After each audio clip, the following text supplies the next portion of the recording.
चंद्रपूर जिवतीच्या अतिशय संवेदनशील परमडोलीमध्ये 271 बूथ क्रमांकावरती मतदान यंत्र बंद पडलं। मात्र वेळीच तंत्रसहाय्यक आल्यानं 15 मिनिटात ते सुरूही झालं। मात्र या घटनेनं काही काळ या ठिकाणी मतदान कर्मचाऱ्यांची तारांबळ उडाली। गडचिरोलीत मतदान प्रक्रिया झाल्यानंतरही या ठिकाणी कडक बंदोबस्त राहणार आहे। यासाठी पोलीस विभागाकडून सर्व प्रकारचं नियोजन करण्यात आलं। जवळपास 40 जवान या ठिकाणी आणखी काही दिवस तैनात असतील।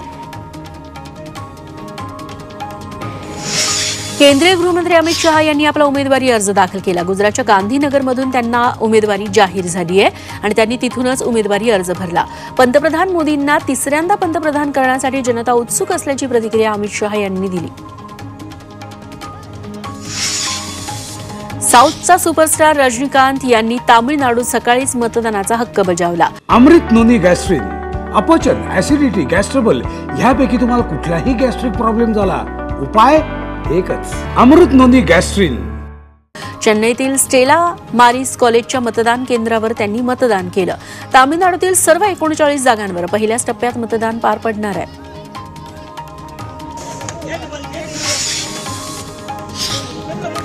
MNM पक्षाचे अध्यक्ष कमल हासन यांनी मतदानाचा हक्क बजावला।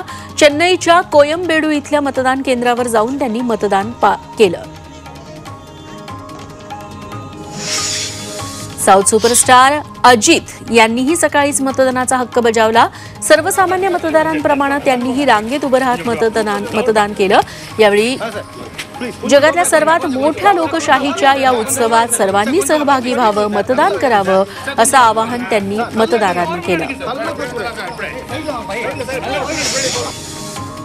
हरिद्वारमध्ये योगगुरू रामदेव बाबांनी मतदानाचा हक्क बजावलाय। रामदेव बाबांनी आचार्य बालकृष्णजींसह मतदान केलं। दोघेही सकाळच्या सत्रातच मतदान केंद्रावर पोहोचले। फिंगर